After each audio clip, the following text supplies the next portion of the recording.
오늘은 제가 미리 광고 드린 대로 시리즈 설교가 시작됩니다. 신부라고 하는 주제로 오늘부터 7주간에 걸쳐서 함께 말씀을 나누도록 하겠습니다.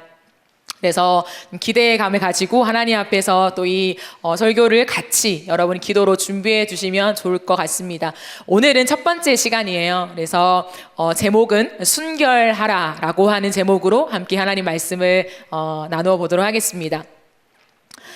저는 바울캠프 때 잠깐 말씀드린 적 있지만 가요를 잘 듣지 않아요. 정확하게 말하면 몇 년 전부터는 아예 사실 듣진 않습니다. 어떤 청년들이 이렇게 보내줄 때가 있어요. 아주 간혹. 그러면은 듣긴 하는데요. 잘 듣진 않습니다. 그래서 제가 떠오르는 곡들은 다 옛날 곡이긴 해요. 네, 제가 말씀을 준비하면서 정말 오랜만에 어떠한 노래가 떠올랐습니다. 가사를 들으면 아실지 모르겠지만 제가 한번 가사를 시처럼 짧게 읽어보도록 하겠습니다. 사랑해요, 사랑해요. 세상의 말 다 지우니 이 말 하나 남네요. 늦었지만. 미안해요, 미안해요. 더 아껴주지 못해서 가난한 내 행복 안에 살게 해서. 벌써 마음속으로 이렇게 흥얼거리는 사람들도 있죠. 네, 해바라기라는 노래입니다. 네, 저는 이혜리 씨가 부른 이 해바라기를 정말 좋아했어요. 너무 가사가 애절해가지고 제가 또 애절파거든요. 그래서 애절해가지고 굉장히 무한 반복해서 2013년도에 어떤 프로그램에서 나왔었어요. 그래서 그때 정말 한동안 많이 들었던 기억이 납니다.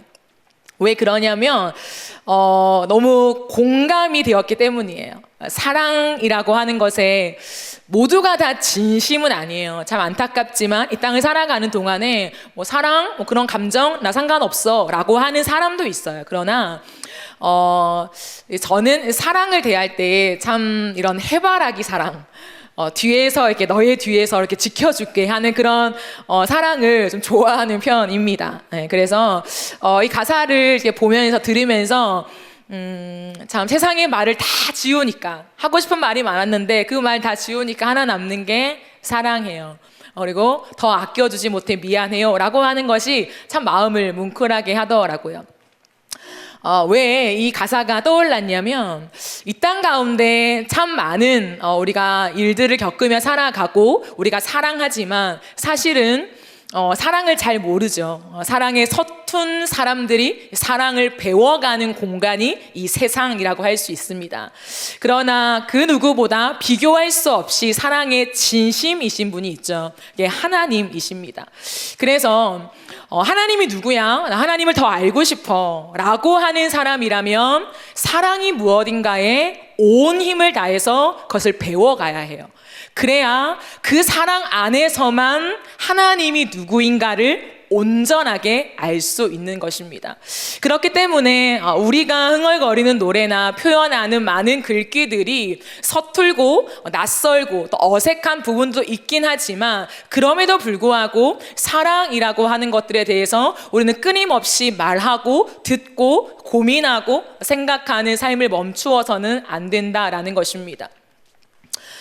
저와 여러분은 예레미야서를 앞으로 계속 다루어 갈 것입니다. 근데 이 예레미야서를 통해서 하나님이 제가 거듭 말씀드리지만 예레미야라고 하는 한 선지자에게 하나님의 마음을 비추어 주시는 게 아닙니다. 하나님의 마음을 그냥 내 마음이 이래 라고 보여주시거나 말씀해 주시는 게 아닙니다. 정확한, 물론 제 표현이긴 하지만 예레미야 선지자에게만큼은 하나님의 마음이 쏟아 부어진다는 거예요. 내 마음이 이래, 이 마음을 좀 백성에게 전해줘가 아니라 예레미야의 전 삶을 통해서 전혀 외면할 수 없는 하나님의 마음이 쏟아 부어진다는 거예요. 그렇기 때문에 많은 신학자들의 주석을 포함해서 우리가 알 수 있는 건 뭐냐면 이 예레미야는 수많은 총 17명의 선지자와도 구별되는 사람이에요. 아주 특별한 사람입니다. 우리가 대표적으로 선지자 하면 사실 이사야를 떠올립니다. 왜냐하면 이사야가 장수로는 제일 긴 장수를 가진 선지서를 기록했거든요. 그러나 이사야랑 예레미야는 결이 완전히 달라요. 똑같이 나라가 기울고 멸망해가는 시점에 있지만 이사야는 그럼에도 불구하고 하나님이 성전을 회복하실 거야. 너희가 회개하면 성전을 회복하실 거야. 라고 하는 메시지였어요. 그게 하나님의 메시지였습니다. 그러나 예레미야보다 약 100년 뒤에 계속해서 활동했던 예레미야는 잘 기억해 주세요. 하나님이 기회를 주시는 타이밍이 끝났습니다. 하나님이 우리 삶에서 기회를 주시거든요. 근데 그 기회가 끝날 수도 있습니다. 물론 영구적으로 끝나진 않아요. 하지만 하나님이 예레미야를 통해서 말씀하시는 것은 이사야처럼 너희가 지금 즉시 돌아오면 하나님이 성전을 회복하고 너희의 삶을 회복하실 거야 의 메시지가 아니에요. 예레미야를 한마디로 말해라 라고 한다면 하나님의 심판으로 너희가 바벨론으로 끌려갈 건데 그 70년을 견뎌라 입니다. 너희가 지금 회개하면 바벨론으로 안 붙잡아 갈 거야. 멸망 안 당할 거야. 그러니 빨리 회개하고 돌아와가 아니라 이미 하나님의 타이밍 끝났다. 너희에게 심판이 왔다. 근데 그 기간을 통과해야 한다 라고 하는 전혀 다른 결의 말씀을 한다는 거예요. 그렇기 때문에 그 어느 때보다 그럼 왜 심판하시는지, 왜 70년인지, 그 시간 동안에 무엇을 해야 하는지에 대한 조목조목 하나님의 미세한 눈썹의 움직임까지 예레미야라고 하는 한 사람에게 하나님의 마음이 완전히 쏟아 부어진다라는 거예요. 네, 보십시오. 장수로는 이사야가 제일 길지만 내용적인 길이 면에서는 예레미야가 제일 길어요. 그러면은 이 예레미야의 긴 내용, 제가 말했지만 한 시대 속에 이례가 없었던 이례적인 하나님이 이제는 기회를 끝내는 그러한 예레미야서를 말씀하시면서 1장에서는 하나님이 예레미야를 사명자로 부르세요. 우리가 지난주 살펴본 것처럼 내가 너를 놋성벽, 너의 얼굴이 녹기둥이 되게 하겠다라고 하면서 선지자로 부르십니다. 그러면서 이제 본격적으로 하나님의 말씀을 시작하십니다. 예레미야를 통해서 그게 2장 말씀이에요. 근데 무엇이라 말씀하냐면 오늘 우리가 읽은 말씀이지만 새 번역으로 제가 한 번 더 읽도록 할게요. 1절, 2절. 주님께서 또 나에게 말씀하셨다. 너는 가서 예루살렘 사람들이 들을 수 있게 이렇게 외쳐라.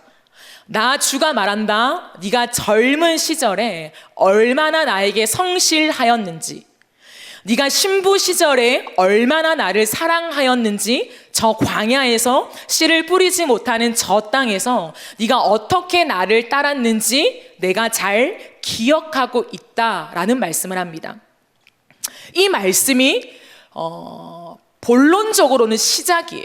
그러면 하나님이 왜 예레미야한테 이 말씀을 하실까? 이게 무슨 말씀일까? 옛날에 너랑 나랑 사랑했는데 지금 너의 마음이 왜 이렇게 변했니? 라고 하는 정도의 말씀이 아니에요.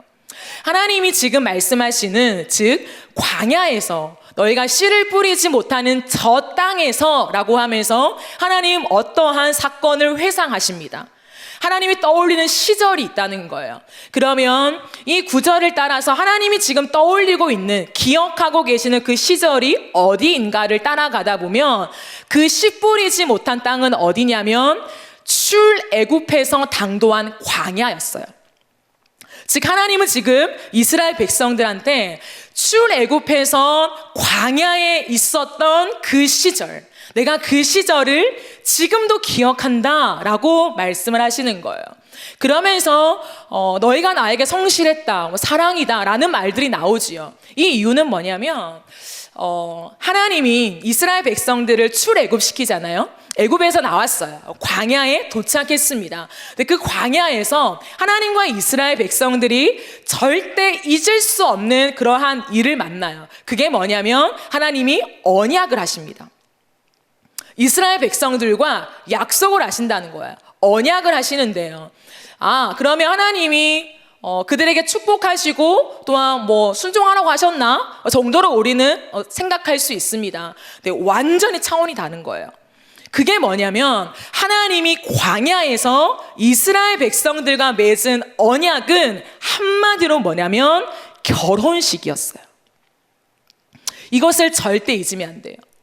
하나님이 이스라엘 백성들한테 출애굽기를 읽어보면 언약하시는데 이 언약이 기준이 되는데 그 언약은 단순히 우리 앞으로 이러한 약속 잘 지키자. 그럼 내가 복을 줄게.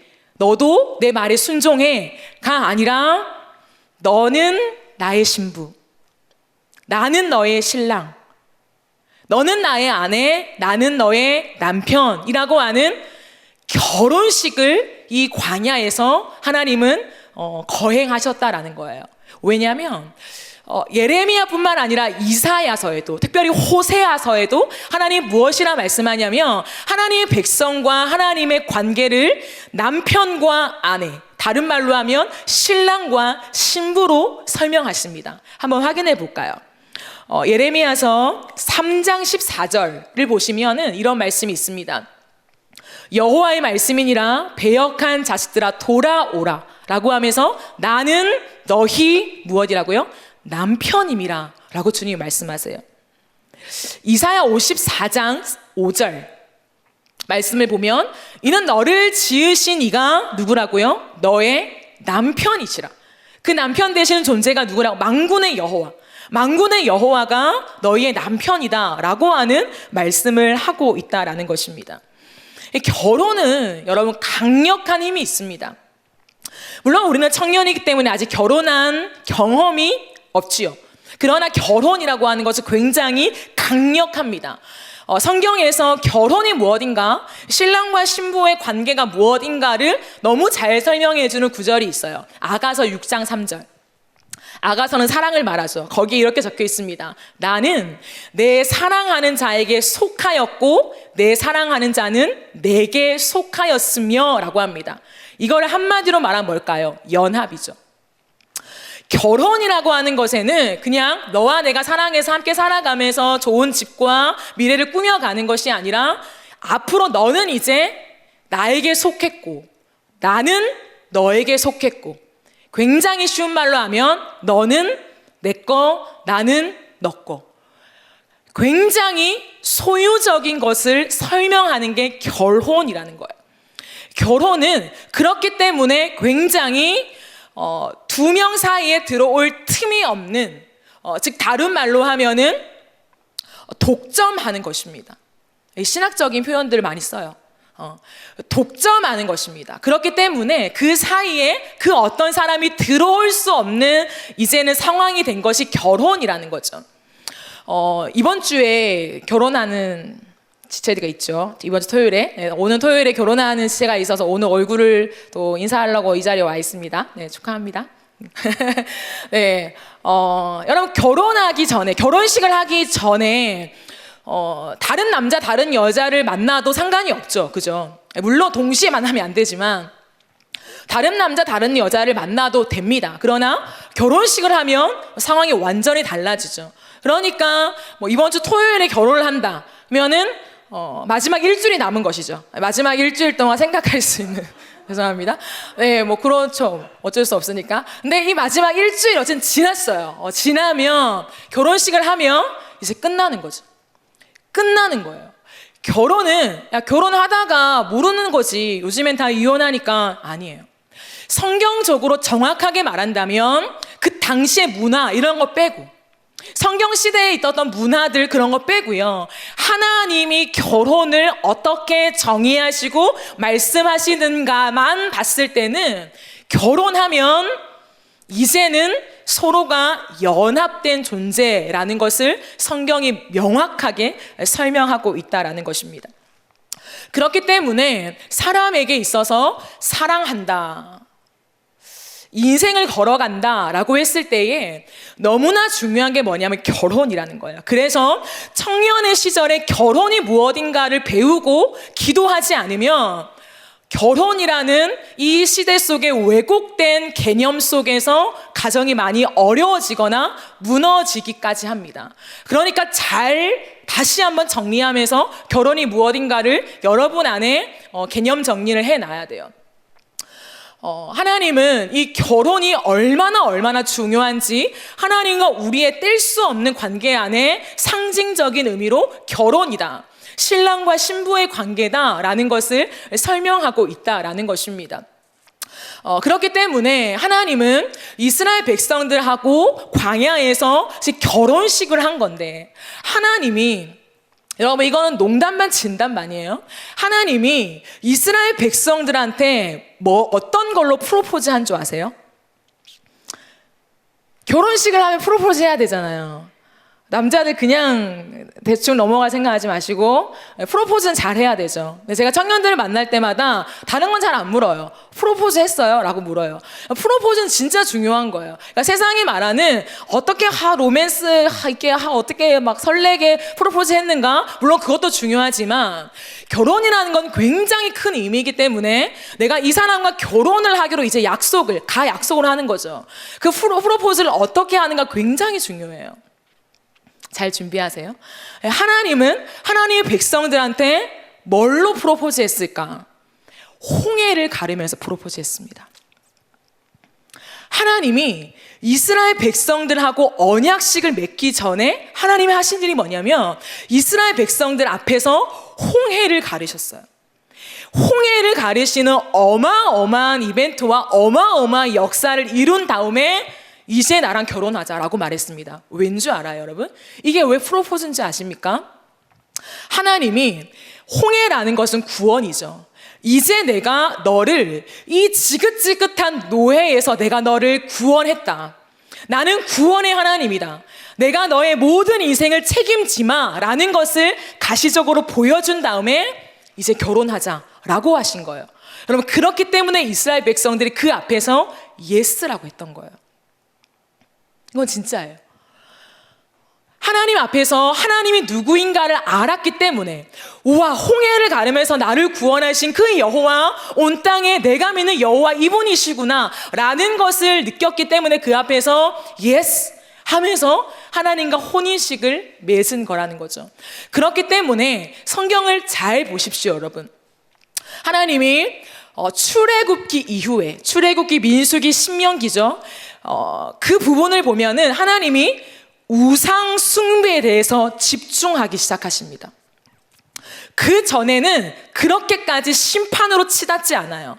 그러나 그 이후에 특별히 여러분 신명기를 읽어보면 하나님이 자신을 나타내시잖아요. 나는 이러한 하나님이다. 나는 사랑이 많은 하나님이다. 나는 인자한 하나님이다. 하나님의 속성이 많잖아요. 신명기에서 반복적으로 66권을 총틀어서 반복적으로 가장 많이 나오는 단어가 뭐냐면 뭔지 아십니까, 여러분? 질투예요.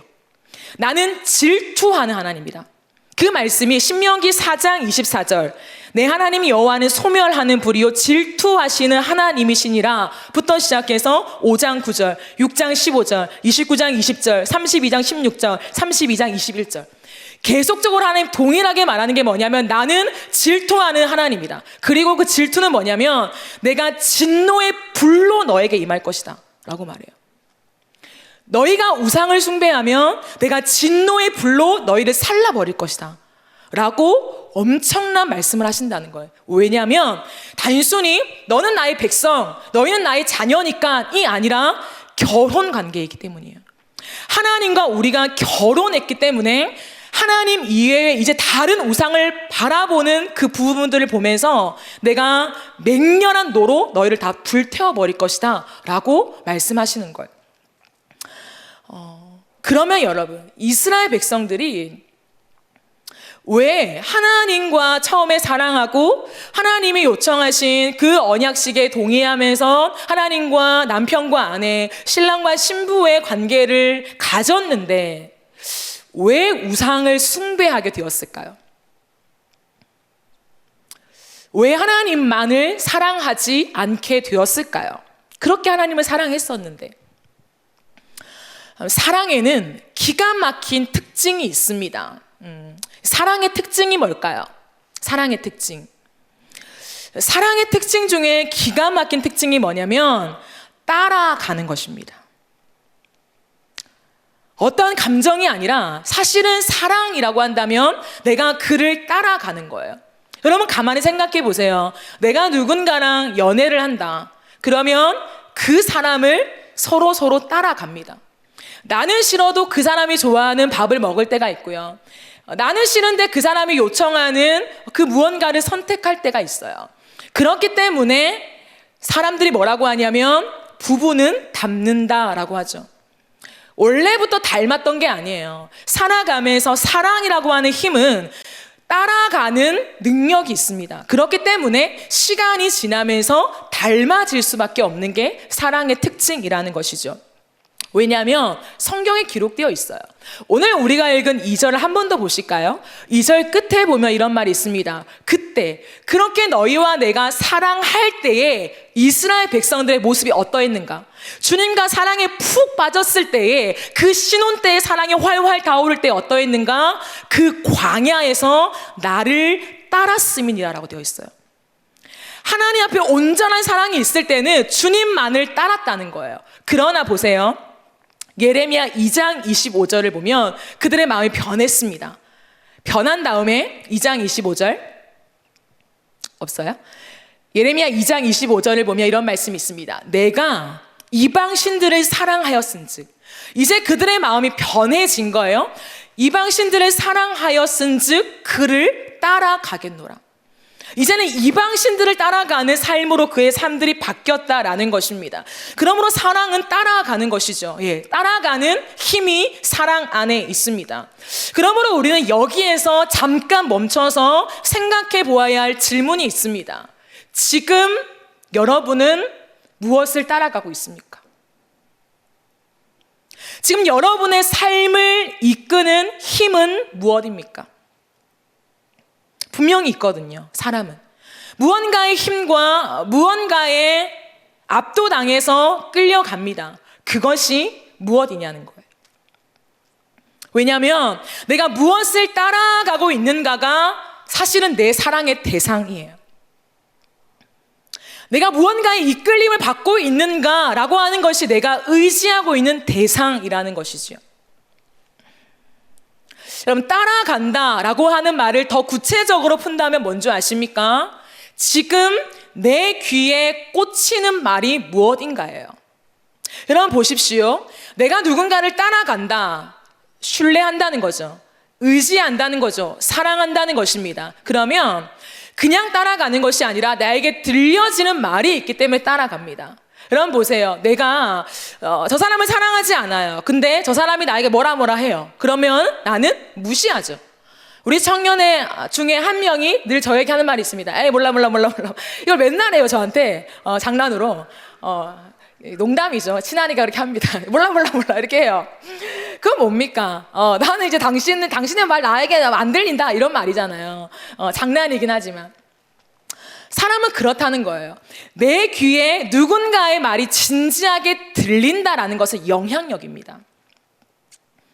근데 그 영향력이 온다, 내 귀에 누군가의 메시지가 에이 잔소리, 에이 그냥 하는 소리, 그게 아니라 꽂혀서 내 마음에 담긴다, 그 말이 그럼 따라갑니다. 세상에 많은 사람들이 야 이거를 해야 이 시대에 살아남아 라고 하는 것이 나에게는 꽂히는 말이 된다면 나도 그것을 사죠. 나도 그것을 취하죠. 어떻게 해서든 그걸 가지려고 하죠. 왜? 내 귀에 진지하게 꽂혔으니. 그러므로 내 귀에 누군가의 말이, 내 귀에 어떠한 정보가 꽂힌다, 내 마음에 담긴다라는 것은 반드시 행위를 수반하게 됩니다. 따라가게 된다는 거예요. 그러면 따라가는 것이 결국엔 내가 의지하는 것이며 의지하는 것이 결국 내가 사랑하게 된다는 거예요. 자, 그러면 이스라엘 백성들은요. 이스라엘 백성들의 귀에는 대체 무엇이 들렸단 말입니까? 그들의 음성에는 처음에는 홍해를 가르신 하나님의 음성만 들렸어요.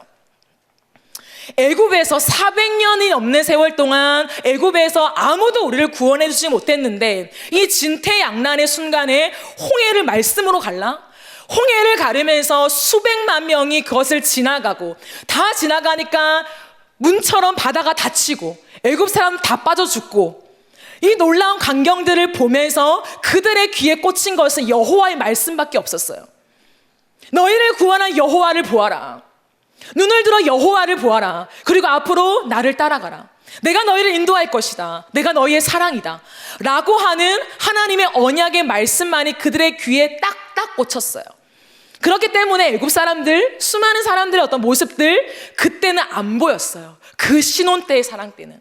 그러나 시간이 지나면서 지금에 와서 이스라엘 백성들의 귀에 들리는 말 소리가 무엇인지 아십니까? 애굽 사람들의 말 병거 소리. 애굽 사람들의 수많은 군대의 소리가 그들의 귀를 사로잡는 거예요. 우리가 이 강대국 사이에 끼어서 지금 쫄딱 망하게 생겼는데 이 남유다가 누구를 붙잡을 것인가 라고 하는 진퇴양난의 순간에 처해 있는 이스라엘 백성들의 귀에는 애굽의 말 발굽 소리, 그들의 철 병거 소리, 그들의 탄탄한 군대의 소리가 그들의 귀를 사로잡게 된 거예요. 아, 애굽만 붙잡으면 되는구나. 아, 아수르만 붙잡으면 되는구나. 또 누군가는 아니야, 우리가 이 정도 됐으면 우리의 국력도 만만치 않아, 우리가 잘하면 돼 라고 하는 스스로를 의지하는 그 소리들, 우리가 힘을 합쳐 잘해보자 라고 하는 그 말들이 그들의 귀를 사로잡아 버린 거예요. 그렇기 때문에 그들은 서서히 자신들의 삶에서 하나님의 말씀만 따라간다, 우리는 주님이 나의 신랑이다 라고 했던 것이 멀어지면서 애굽과 아수르와 수많은 사람들의 말을 따라가는 이중적인 삶이 시작되었고, 지금에 와서는 그것이 극에 달해 버린 것입니다. 그러므로 우리가 오늘 하나님 앞에 돌아봐야 될 게 뭐냐면, 저는 사랑을 말하고 있는 것인데 단순한 하나님이 나를 사랑하십니다, 나를 사랑하심, 그 정도의 감정적인 사랑, 나를 위로하는 사랑을 말하는 것이 아니에요. 여러분, 이 자리에 앉은 청년 여러분 중에 나는 구원받았습니다, 저는 예수를 믿습니다 라고 고백한다면 그것은 이꼴 내가 주님의 신부라는 거예요. 나는 주님의 신부로 이제는 섰다라는 것입니다. 그러면 그 사랑, 신부의 사랑은 뭐냐면 신랑의 음성을 듣는 것이 신부라는 것이죠. 그러므로 내가 지금 주님을 사랑하고 있는가를 봤을 때 내 마음은 지금 주님을 사랑하는 것 같아요 라는 걸 돌아볼 때가 아니라는 거예요.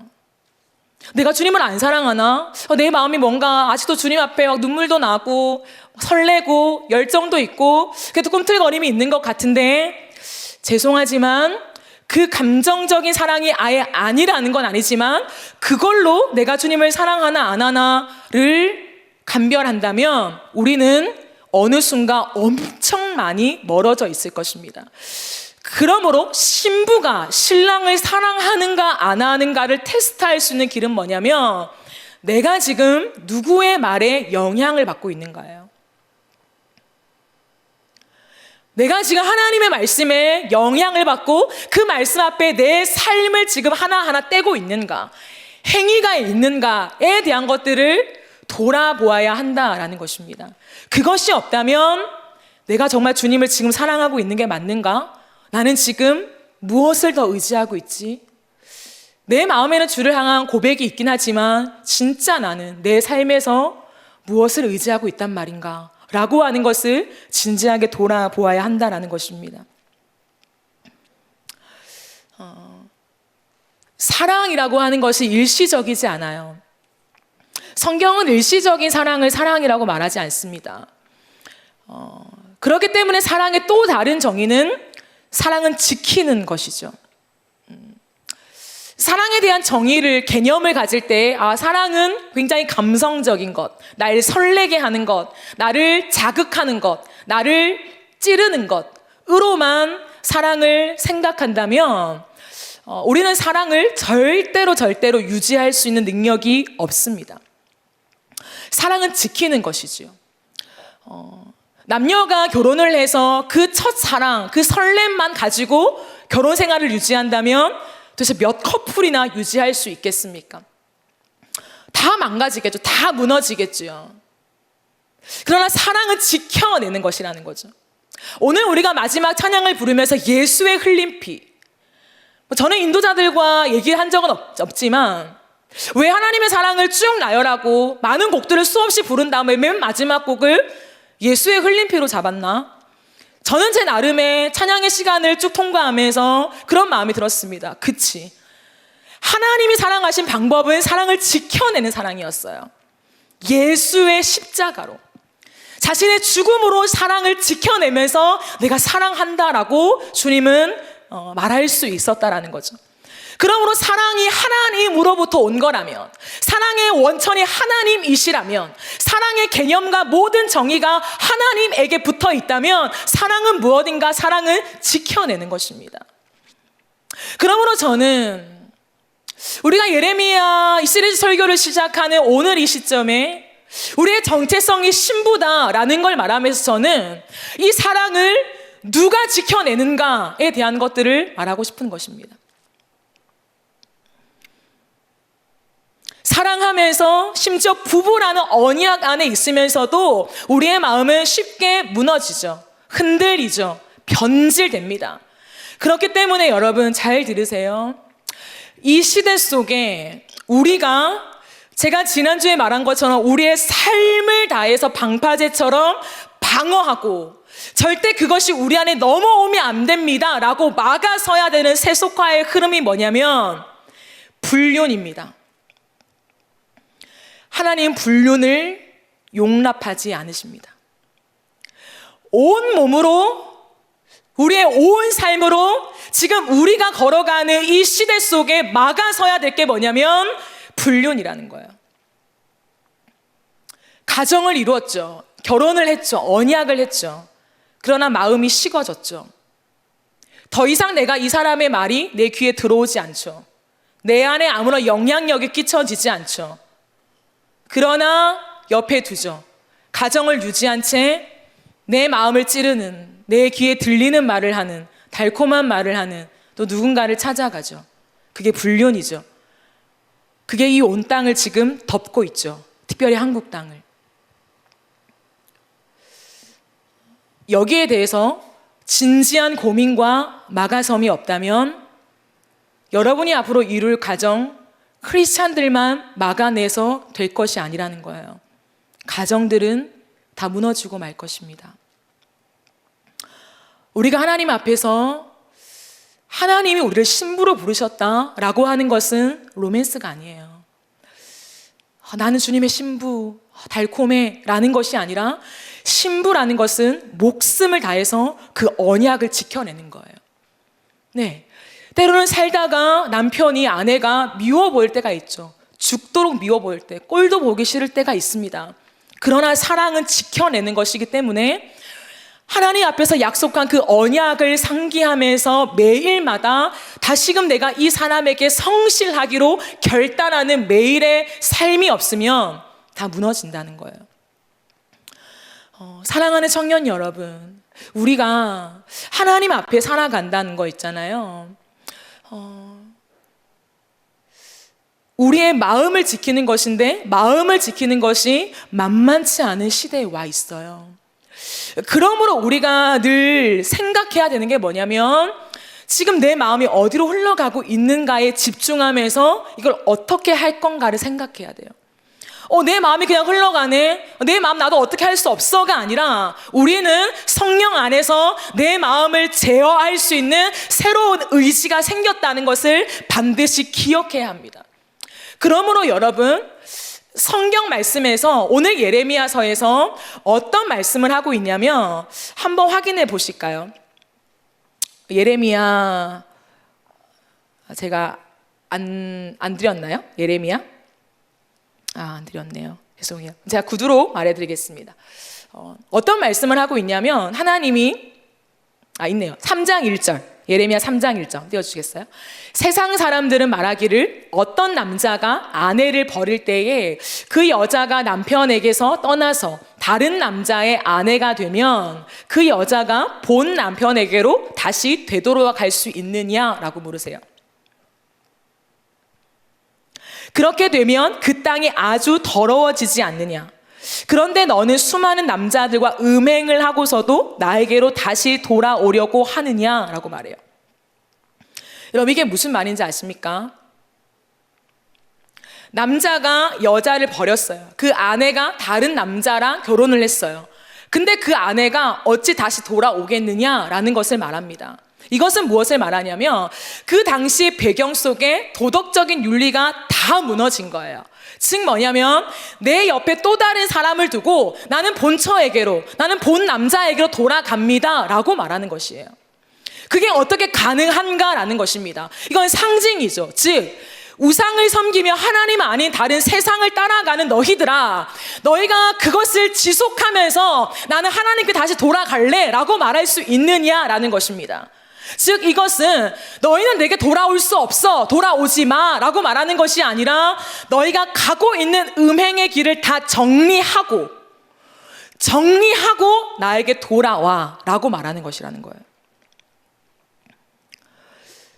우리의 마음속에, 우리의 삶 속에 정리되지 않은 죄를 그냥 둔 채 하나님의 사랑에 의지해서 내가 주께로 돌아갑니다 라고 한다면 하나님이 그것을 통해서 더 마음 아파하신다는 거예요. 나는 그것을 받지 않아. 너의 돌아옴 나에게 환영이 아니야.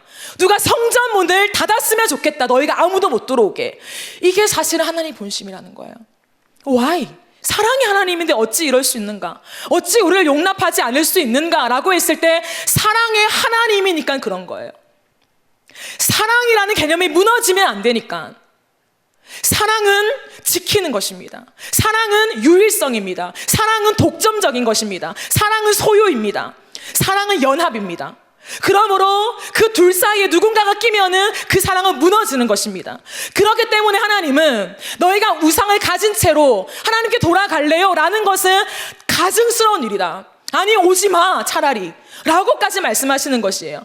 그러나 나는 너희를 기다리니 그 모든 삶을 정리하고 내게로 돌아와라. 이 땅의 분류는 옳지 않습니다. 하나님이 용서하시죠. 그러나 정리하고 다시금 가정으로 돌아가야 돼요. 성경은 말합니다. 정리할 수 있다고요. 전 정리가 안 돼요. 내 마음을 어떻게 해야 될지 모르겠어요. 아니요. 정리할 수 있어요. 죄는 정리할 수 있습니다. 여러분 절대 속지 마세요. 사단이 끊임없이 우리에게 주는 속삭임이 뭐냐면 죄는 정리할 수 없어요. 너의 마음을 너가 컨트롤할 수 없어 이거예요. 이 짜릿한 감정, 이 편안한 감정, 이 안락함, 안주함 이것을 어떻게 놓겠어? 내 마음으로 못 놓아 라고 하는 게 사단의 속삭임입니다. 그러나 예수 그리스도 안에서 새로운 피조물이 된 그리스도인에게는 성령이 계시기 때문에 성령을 의지하며 새로운 의지로 죄를 끊어낼 수 있습니다. 그러므로 그리스도인에게 필요한 것은 뭐냐면 내 마음이 엉뚱한 것으로 흘러가고 있다면 과감하게 잘라내는 것입니다. 이 마음 어떻게 하지? 내가 할 수 있을까가 아니에요. 과감한 선택이 필요한 것입니다. 다시 넘어질지라도 여러분의 컴퓨터에 여러분의 핸드폰에 깔려지면 안 되는 것들이 깔려 있다면 다시금 과감하게 삭제해야 되는 것이에요. 그 외에도 그러한 단호함이 성령 안에 있습니다. 그러기에 우리는 내 마음에 집중하는 것이 아니라 내 안에 계신 성령께 집중하면서 우리의 죄를 과감하게 잘라내는 것이 필요하다는 거예요. 3장 3절에 이런 말씀이 있습니다. 너는 창녀처럼 뻔뻔스러운 얼굴을 하고 부끄러워하지도 않았다. 여러분 이게 말이 됩니까? 성경에 적혀 있어서 하는 말이지 이 말을 토해내는 하나님의 심정을 한번 생각해 보세요. 하나님은 심판하시니까 진노하시니까 막말도 잘하시는구나가 아니에요. 사랑하시는 백성들한테 하시는 말씀이 너는 창녀처럼 뻔뻔하게 얼굴을 들고 있구나라는 거예요. 하나님이 사랑을 가졌던 그 대상이 다른 대상을 바라보고 있는 광경을 지금 같이 목격하는 거예요. 여러분 같으면 가만히 있겠습니까? 내 남편이 다른 여자랑 지금 만나고 있는 것을 현장에 목격했는데 여러분 괜찮아라고 할 수 있겠어요? 하나님이 그 심정이다. 깨닫지 못하는 백성들아, 나는 사랑의 하나님, 너희가 말하는 인내하는 하나님 맞지만 그렇게 무한정 그냥 사랑만 베푸는 로봇이 아니다. 나도 감정이 있다. 너희가 내 사랑을 버리고 다른 곳에 가서 그 사랑의 활동들을 하는 것을 내가 지금 여기서 보고 있으니 너희가 창녀가 아니고 뭐겠느냐 라고 하는 하나님의 마음을 토해내고 있다는 거예요. 3장 8절을 보시겠어요? 유다야, 이스라엘을 말해요. 북이스라엘, 멸망한 북이스라엘. 북이스라엘이 나를 배신하고 음행을 하다가 바로 그것 때문에 나에게서 내쫓기는 것과 이혼장을 지고 내쫓기는 것을 보았다. 하나님이 이혼장이란 말이에요. 얼마나 그 백성에 대한 배신감과 그 처참함을 담았으면 북이스라엘은 멸망했다 이 말이에요. 근데 너희가 그것을 보고서도 두려운 줄 모르고 오히려 자기도 가서 음행을 하였다. 그것을 내가 직접 보았다. 직접 보는 마음이 어떤지 아십니까? 3장 20절. 그런데 이스라엘 백성아, 마치 남편에게 정절을 지키지 않는 여인처럼 너희는 나를 배신하였다. 나 주의 말이다.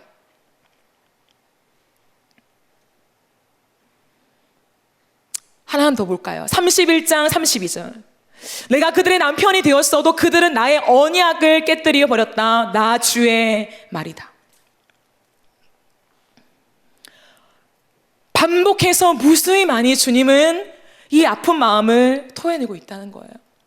여러분, 이것은 단순히 이스라엘 백성들의 옛날 얘기들, 역사적인 얘기들이 아닙니다.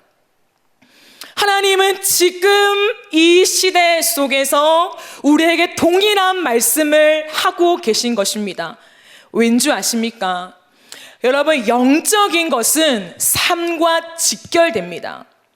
영적인 것은 영적인 것, 삶은 삶, 그것은 아직 신앙의 깊이에 들어오지 못한 사람들입니다. 신앙은 저 하늘에 떠있는 영적인 것으로 치부되고, 삶은 내가 살아가는 현실이고 그것이 아닙니다. 하나님이 살아계시다면 신앙과 삶은 연결되어 있습니다. 그러므로 하나님과 백성들의 영적인 상태는 시대적인 상황으로 드러나게 되어 있습니다. 예레미야 시대가 왜 오늘의 시대와 똑같다고 제가 말씀을 드리냐면, 영적인 시대, 영적인 상황, 하나님은 오늘 우리에게 음란에 대한 것들을 경고하십니다.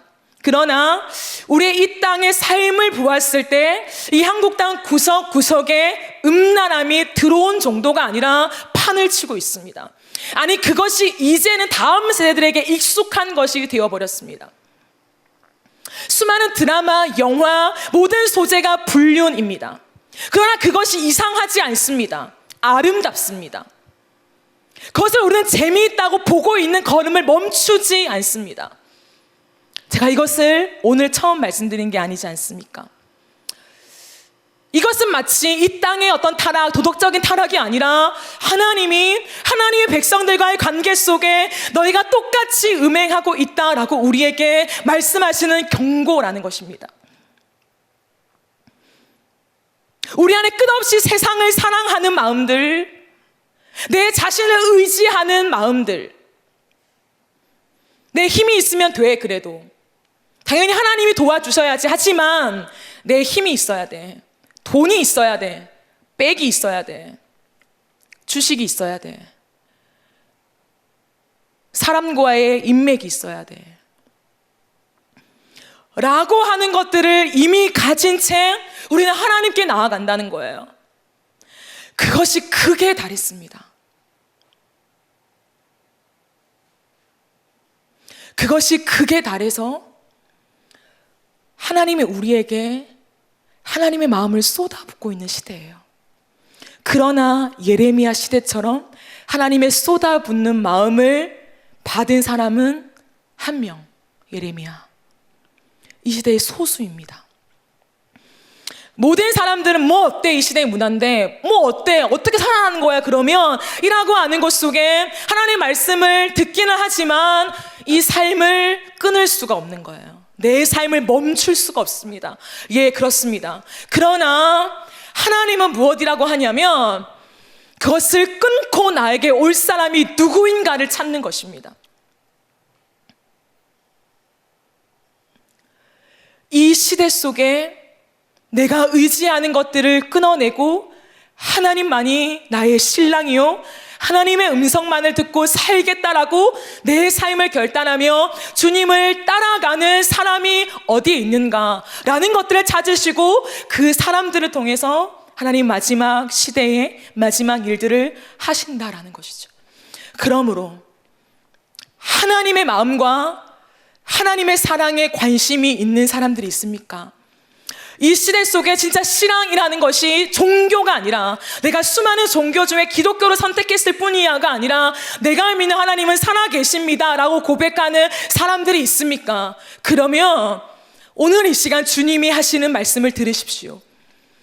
하나님은 이 시대 속에 하나님을 떠나서 행음하는 자가 많다라고 말씀하십니다. 예레미야와 같은 시대가 이 시대라고 말씀하십니다. 그러면서 주님은 우리에게 찾는 이가 있다라고 말씀하십니다. 그게 누구냐면 순결한 신부라고 말씀하십니다. 내가 이 시대 속에 순결한 신부를 찾고 있다.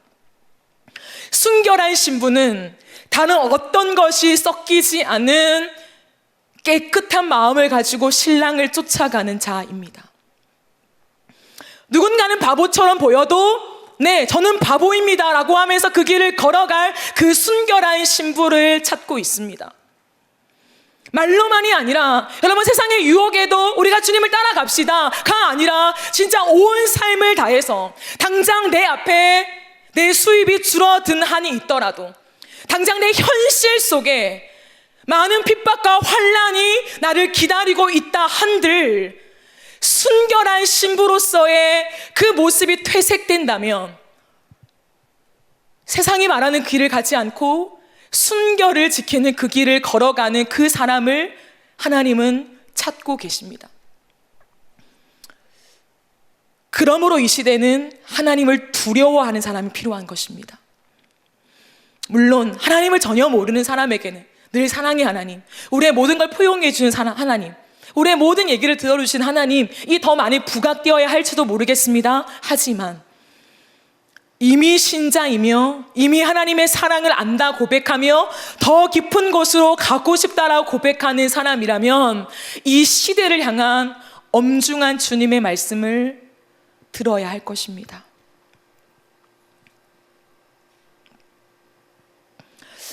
사랑하는 청년 여러분, 신앙은 현실입니다. 잘 생각하십시오. 신앙은 현실이에요. 신앙은 공중에 떠 있지 않습니다. 그러므로 신앙은 말로 하는 게 아니에요.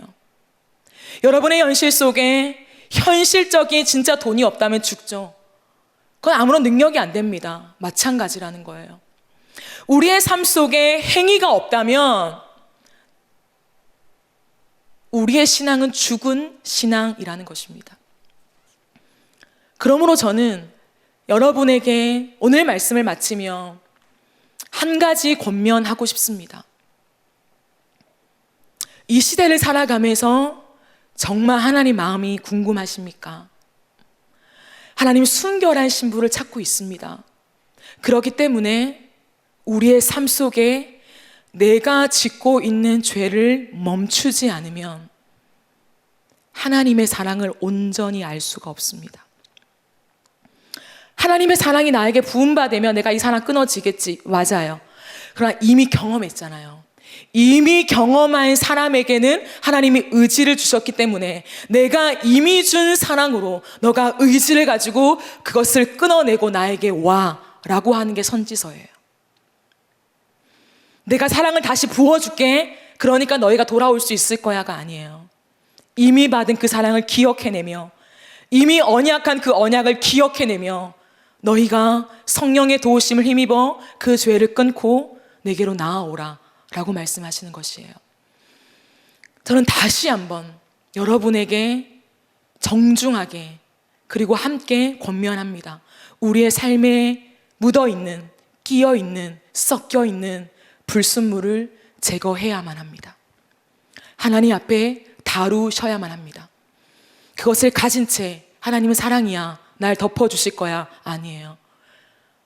검은 돈, 내가 하나님의 방법이 아닌 방법으로 벌고 있는 돈, 그리고 내가 내 목적을 위하여 만나고 있는 사람들, 그리고 혹시라도 사랑하면 안 되는 사람을 사랑하고 있는 모든 것들, 그 모든 것들을 주님 앞에 정말 삶을 다하는 고통으로 통과하면서 그 죄를 끊어내야 돼요.